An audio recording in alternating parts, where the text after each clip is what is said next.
যারা ঈদে কক্সবাজার যাচ্ছেন বা কক্সবাজার যাওয়ার প্ল্যান করছেন তারা অবশ্যই একটু রাতের বেলা বের হলে ফিশ ওয়ার্ল্ড থেকে ঘুরে আসবেন।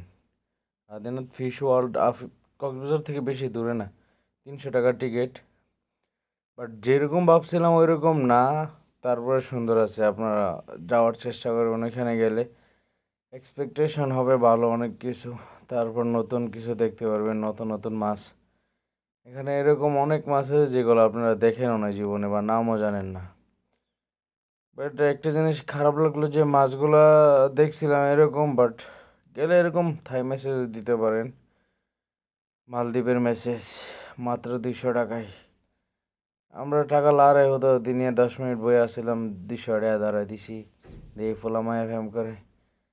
ভাবছিলাম মাছগুলা দেখতে এরকম হইব যে উফরে দা ফানি দা মাছ যেতেছে আর আমরা দেখতেছি। পরে গিয়া দেখি মাছের এরকম একটা খাঁচার ভিতরে ভরে রাখছে, বইরা রেখে সেটা কুদ্দু কুদ্দু দিয়ে নাম দেওয়া রাখছে, এটা এই মাছ, এটা ওই মাছ।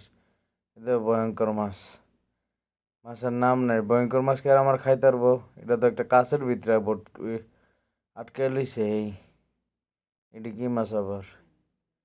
এই মাছটা আবার ভাল লাগছে। তো সবজি মাছের ছবি দিয়ে রাখছি, সবজি মাছ দেখতে লইও, ছবিটি দেখতে লইও, সুন্দর আছে।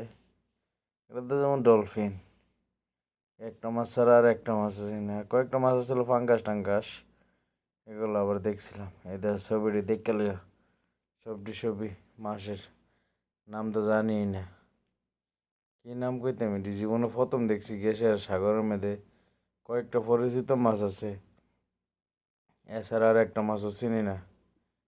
এটি কি মাছ আবার? এটা মাছ আগে দেখছেন নি জানায়েন, আমিও প্রথম দেখছি। আপনারা যদি প্রথম দেখে থাকেন তো কমেন্ট করে জানাই দিন। আর যারা নতুন তারা অবশ্যই একটা কমেন্ট করে দিবেন, ফলো করে দেন। আল্লাহ হাফেজ, বাই বাই, টাটা।